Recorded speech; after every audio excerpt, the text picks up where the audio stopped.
What's going on YouTube? It's your boy Matan from Team Outledge Gaming coming at you with a brand new deck profile, guys. We're here at Go For Games. We just finished the tournament. I'm here today with a very special guest and a very good friend of mine. Also a scrub, but it's okay. Nah, I'm just playing, guys. I'm here with my boy Cameron. He's an amazing player. I like to mess with him a lot, so it's okay. Guys, please do not bash him in the comments about what he's about to show you. Cameron, what did you do today, and what was your overall record? Today I'm playing lightswarns, zombie sworn actually, and we went X1. Lost to what did I lose to? I don't even remember, but somehow we're at the top tables. You know, played it out at the end. Of course. Yeah. And you played zombie lightswarn with ishizu? Yeah. With ishizu, yes sir. All right, man. Without further ado, show us the goo. All right, so ishizu cards, you kind of have to play them. These are your shufflers. Oh boy. Basically, yeah. Oh boy, yeah. Like, you play these until you get rid of them, and like this is like how you basically like turbo out your lightswarns. So yes, the shufflers, they're good against tier and stuff. This one searches anything that mentions exchange of the spirit. This one places the gravekeeper trap. We have the millers. We have 3 Kelbeck and 3 Agito. So we're playing all 12 because you want to be able to mill your lightswarns. So of course they mill 5. Kind of sucks you're playing against tier, but like we're just playing light, so we're just trying to meme. If exchange of the spirit is in the graveyard, Kelbeck, they all have extra effects. Kelbeck can set any trap, like keep that in mind, any trap. This card can mill 5 from either deck. And both of the shufflers, instead of shuffling 3, they shuffle 5. So that's why like exchange of spirit is important. But yeah, you play all 12. Fair. By the way, before we continue, I forgot to ask, did you have any shoutouts? Oh, shoutouts. Shoutouts to you, Matan. Thank you. And Team Outledge Gaming. Shoutouts to the boys at Team X9, of course. And yeah, that's about it. Oh, shout out to Go For Game also. Best For sure. So continuing on top of the other 12, we're also playing the one Zolga. So this is like the secret ishizu card. So basically, if you control an Earth Fairy, you can summon this card. And you can look at the top 5 cards of both players' decks. So basically, it gives you free information on what you're gonna draw. So you know one card in their hand, and you get to know your next top deck and stuff like that. The second effect to burn is irrelevant, but the fact that this is an extender that's searchable and gives you information is very valuable. Fair enough. Now, does Zolga have a milling of when you mill it or when it's sent to the graveyard effect? It does not. No, you typically search it off of your gravekeeper trap, and then you summon it, and it's like rank 4 turbo basically. Makes sense. Fair enough. And then we don't really normal summon, so we play the Brave package. Hey, let's go. 3 Enchantress, 1 Griffin. If you mill the Griffin, you just shuffle it back, like it's no big deal. And you're milling, like you don't open like your Enchantress stuff, it's fine, you just mill this, and you just get your Brave package anyways, right? So that's pretty good. Where are the ulti Enchantresses? I sold both. I sold all the ones I pulled, bro. Oh, I'm playing my ultras, bro. Fair enough. We broke like that. We need to make some bread, bro. So for the fun stuff, 3 Felice, 3 Wolf, and the 1 Raiden. So no Lumina? No Lumina. It's rank 4 turbo, Okay. So basically, you're gonna be milling like your entire deck. These are not once per turn. So if you hit all 3, you could summon all 3. And if they shuffle them back and then you mill them again in the same turn, you could summon them anyways. So it doesn't really like it kind of plays around it, but at the same time kind of sucks. But this is just a fun deck, right? Fair enough. So Wolf, if it's milled by anything, you could summon it. It's 21, it's pretty big. Felice, if it's milled by a monster effect, which is basically your Agito and your Kelbeck are monster effects, you can summon this. This also has a secondary effect, not once per turn, to target a tribute itself as cost, pop a monster on the field, and then mill another 3. And there are times where I've looped this card multiple times in a turn by popping 1 card, then shuffling it back in the same chain to mill it again, hit it again, and then pop another card, do it. Like I cracked the full sprite board doing that today. That was actually great. And then we have the 1 Raiden. So this is basically a searchable normal summon that is very important, which I'll get to in the extra deck. And have you ever thought about playing more than 1 Raiden or no? I don't think it's needed because the only reason why you play this is because it's a tuner that's searchable off a charge. And you're gonna have tuners when you mill this. So that's why. And of course you play Minerva in your extra deck. We'll get to that. We'll get to that. Alright, sounds good. All right. So for the zombies, one Necro Banshee, and we're playing one Ballard Rock. We're just playing a small package. I was considering to play Mizuki and stuff, but I think like the lightswarn engine by itself is with the combination of the ishizus and the braves is like honestly like pretty good. And you just want to like tutor out your zombie world, because this is basically, this kills Flu, this kills Rika, this kills Salad, like all the rogue decks, Cyber stuff, whatever. This also like makes it awkward for tier to play. Fair enough, yeah. And stuff like that. Also Ballard Rock, this card just makes the board a little bit more oppressive. This is basically a non-targeting banish as well as a negate. And this card can also negate zombie effects in the graveyard. So if your opponent, I did this against a tier player earlier. He activated like Havness in grave. I go banish, and then he can't fuse with it because it's banished. So does that. Good. Yeah, for the spells, Sure deserves it. yeah, we have 3 charge. This card is not once per turn. Mill as cost. And if you mill your Ishizus, you're basically milling another 5. Yep. This would search your Raiden typically. And then you have the 3 right, 1 Fateful, and the 1 Draco back. This is basically your adventure package. Fateful is absolutely crazy because of the fact that, yes, you could search your Griffin and stuff like that, but you just search and then you discard your Miller. And then you trigger it. Yeah. That's basically how you play this deck. That's insane. And then Draco back is Draco back to just bounce cards. Yeah. And then for the traps, we have 3 Lost Wind. You're gonna be milling. Main? Yeah. What? This card is actually crazy if I'm not playing against Flu. But this card, not once per turn, a permanent imperm, and also halves the attack. And because you're milling so much, if you mill all 3, it has a second effect. If your opponent special summons from the extra deck, you can set all 3. Like just set all 3. Like your opponent is gonna be like, okay, now I have to make a board that can play through three like imperms, like out of nowhere. Yeah. And there's ways to get like infinite this, which I'll get to. Oh wow. And then we're playing 2 Breakthrough Skill. This is basically another like mill card. So on field it's an imperm, but in the graveyard on my turn, I could banish it and negate a face-up monster. So we're gonna be milling, right? Imagine like you summon from the extra deck and then you have to deal with 3 Lost Wind, and then now there's like 3 or 4. There's basically more Breakthrough Skills in the graveyard. Yeah. You're gonna have to like play through all that. Have you ever thought about playing a third of this card? I was playing 3. But today I'm deciding to play the Zombie World package, right?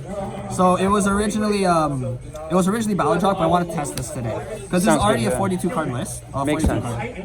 Wow, 42. I'm 42, surprised. yeah, Usually 42. this man is all about 60. Bro. No.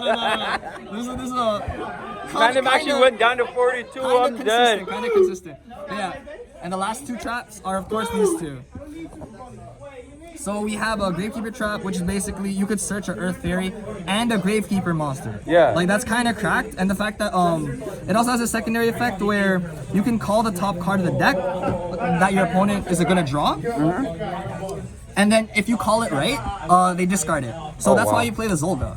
Because this card you can look at the top 5 and then you basically call it right. So I see your top card is Brand Diffusion. Okay, before you draw, I call Brand Diffusion. You lose a card, you're down to 5. Yeah. That's basically. I honestly didn't even know Zolga existed. Yeah. No one knows this card. Yeah. And then Exchange is basically like the Gravekeeper trap block with Exchange is just game against tier, and then it gives your ishizu cards extra effects. Makes sense. That's 42 main. Okay. All right, extra deck. Clean. So, the reason why the tuners are important is Omega. This card is literally the boss monster, I would say. So the first effect, everyone knows, it's a hand rip. Banish this card and a card in your opponent's hand until the next standby phase. But this card on the standby phase, any standby phase, you can put a banished card back into the graveyard. So, all right. So let's go through our deck real quick. We have infinite Breakthrough Skill, infinite Lost Wind. Yep. We have infinite Enchantress. We have infinite. Your opponent has to out 2 Lost Worlds, not Lost World, 2 Zombie Worlds, because you send this on the end phase and then you banish this and put it back. So if they out it, you just shuffle it again. Makes sense. And then like you have infinite Shufflers. Like this card is just literally the grind game, and this card can put itself back if it's in the graveyard. So this card is absolutely insane. It's also hard to out because it keeps banishing and leaving the field. So yeah, that card's crazy. Draco Berserker, this card is basically like, it's okay against tier, you banish the monster that they activate, but it's just basically an OTK button. Dawn Dragster, so you basically make this when you control a token, and you have a spare tuner, because Enchantress can summon itself if you have a token on the field. So this is basically how you make it. Spell Trap Negate. And then Dweller, this is the best rank 4 in the Needs to game. get banned. This, I don't know if this needs to get banned, but like, you know, just say it in the comments, guys, you know, this card, exactly. there's a big debate, you know. But like right now, this card's kind of mandatory if you're playing rank 4. Yeah, exactly. And then Baguska. Yep, nothing Oh, to be said God. there.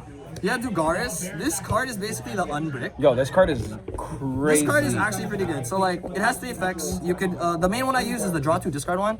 Because you look at the top 5 with Zolga, you could like actually see what you're gonna draw into off of Dugaris. So sometimes like you're bricking and then you look at the top 5 and then you see a miller like Hellbeck or Agito. Yeah. So like, okay, you make this, draw into it, discard it, and then you just play it. So that's basically why that's there.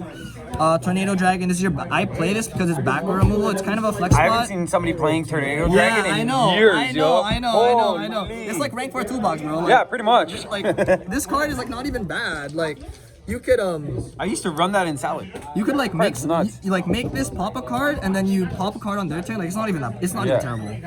And then we have the time card. Oh god. Time card, yeah. And Zeus. Oh yeah. Yeah. Where's the ulti? No ulti, it's ultra. I'm broke. I told you, I sold the ulti Tetris, bro. Guys, comment down below and let this man know that he needs to play Ulti Zeus. Nah, bro. Alright, for the extra deck. So we have Vampire Sucker. Yep. I'm like testing this today. It didn't really come up. But basically the idea is if you have Zombie World on field and you're swarming the field, you can make this. Yep. This would draw a card every time a zombie special summons from the graveyard. So Valor Drop comes back, you draw a card. And if your opponent special summons from the graveyard, you draw a card. And then typically if you're swarming the field like that, you make it with IP. So you would set something up like this. IP is the main phase link on your opponent's turn, and then you make it into Avermax. That's basically the idea with these three. IP Avermax is kind of hard to out, right? Yeah. And then we have the other links, Nightmare Phoenix and Unicorn. I played this because there are instances where you need to discard Agito or Kelbeck. Yeah, and then you pop a card and mill 5, right? Exactly. Like you would ask like why are you playing both of these? Like they're basically both situational. Like if you need the discard to play, then you make this. Yep. If your opponent is a back row deck, but like you're ahead, you make this. Like yeah, exactly. But of course, like the extra deck is subject to change. And then last card is Access Code Talker because it's very easy to swarm in this deck. It's gold rare, you know, kind of broke. Cameron, What's good? where's the secret? I don't have one. Yo, the secret got reprinted, bro. Yeah, I know. Come I'm on. still. It's the same card.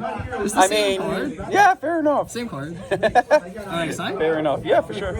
Alright, so you're playing the Brave package and you don't really need to normal summon, so you side deck the Lava Golems.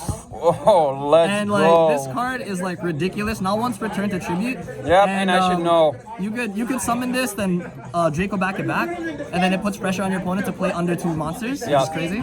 Guys, Cameron has lava golemed me at least like 3 times, almost every time we played. Yeah, And I do not like it at all. Always Lava Golem, bro. Like, yo. I play this in like every deck, I swear. From now on, you're not allowed to play lava golem against me. Bro, I'll play Sphere Mode. Huh? I'll play Sphere Mode. No, that's even worse. Alright, we play 3 I'll play Mystic Mind. Mystic Mind? Bro, I'll call a judge on you, bro. I'm dead. Judge, illegal cards? We have 3 Lightning Storm and 3 Evenly. This is basically like back row hate and basically like blowouts. Like you want just stuff to just blow out your opponent, in my opinion. And then alright, this card is probably like very, very like controversial, but we're playing this card. Hey, let's go. Alright. go, So you're probably wondering, what is the Wind Wing Beast? Bro, hold on. I'm gonna find it. I think I know. What is the Wind Wing Beast, bro? I wonder what it is. I wonder what it is, man. You just, any deck that plays Adventure, you can play this card. Even if you're playing like rank 4s, I used to play Castel, the magical, like the Musketeer card. Yeah. Because that is also a Wind Wing Beast. Castel is so busted card. Like literally, this card should have said Harpy. This card should have said Harpy. That card needs to get banned. This card needs to get banned or needs to get like, it needs to say Harpy. It needs to go down to 1 actually. I don't wouldn't say think, ban, no. This card needs to go. Yeah, That's crazy. fair enough. I literally play like any deck. I just find a reason to play this. Yo, I'll swap you my ultras for those. Dead ass? Dead ass. Bro. I will swap you my ultras for those, Stefan. I want those supers. Alright, the last 3 cards are like placeholders because I couldn't find them. Yep. But, well, the last 2 anyways. So I'm citing the second Exchange of the Spirit. So, the reason being is because the Gravekeeper trap lock is crazy, right? It actually is. And you have so many ways to discard it. Like if you open it, Yep. you have so many ways to Faithful, and you have so many ways to Gravekeeper trap. You're always gonna discard something. So if you open this, you just discard it, and now their graveyard is like Makes sense. they just can't play. And this, as I said earlier, this gives your ishizu monsters extra effects. So Kelbeck can set any trap. Kelbeck can set this from the graveyard. That's insane. Like, bro, oh my god. I did this like at 401, I think, yesterday or a couple days ago, where I basically like, I had this in the graveyard, and then I would Kelbeck set this, and then I would Kelbeck set this again, like the turn after, and they basically couldn't play. That's nuts. Like, I think like it's That's kind something of, I actually did not know, that you Yeah, can actually right? reset this from the grave. yeah. So like you That's use it, and then you reset crazy. it. Holy And then, shit. yes, it's kind of bricky, but like I'm just testing it again. It's something I have to change. Oh yeah, and you said that you were looking for... Oh yeah, the card I'm about to say right now. Yeah. So this is 2 placeholders, but this is Necro Valley and Gravekeeper Commandant. Okay. All right, guys. So if anybody's coming to the next Toronto Regionals here in Toronto and has those cards, please come see me at the Toronto Regionals and let me know what you have. Yeah. As long as they're not alties, we're good. Yeah, we broke out here, but yeah. All right. So. Gravekeeper Commandant, we just put it on the screen or something, or like, I don't know. But Yeah. basically, Gravekeeper Commandant is basically terraforming for Necro Valley, right? Yep. And basically the side pattern is you side out the zombies for this Yep. when you're going into tier. And as I said earlier, this card can search a Gravekeeper monster. Fair enough. Yeah. So like you have, if you're going into tier, like yes, like the format's probably gonna change, but you're going into tier, you just side in this, and they're like, oh okay, he's gonna like search like I don't know, Zolga. He's gonna look at my top deck. Nah, bro, I'm gonna Necro Valley you, and Damn basically right. that's it. Yeah, that's basically the deck. All right, Cameron. Thank you so much for this amazing deck profile. Your deck is nuts. It's hilarious. I don't even. It's I actually. came up with this as a joke, like literally as a joke. And the funny thing is, like, okay, so Zolga has to like summon itself with the Earth Fairy, right? The adventure token is an Earth Fairy. Like I found that so funny, but yeah, hilarious. Wow. Cameron, are you going to be playing this deck for the regionals? Probably not, unless like if I want to actually go X9, like rep the team, then like yeah, I'll probably. Kind of like I did with Heroes. Guys, don't ask. I did really bad. But yo, Cameron, thank you so much for this amazing deck profile, bro. I really appreciate it. Guys, give Cameron a huge thumbs up. This is his first time on my channel. Again,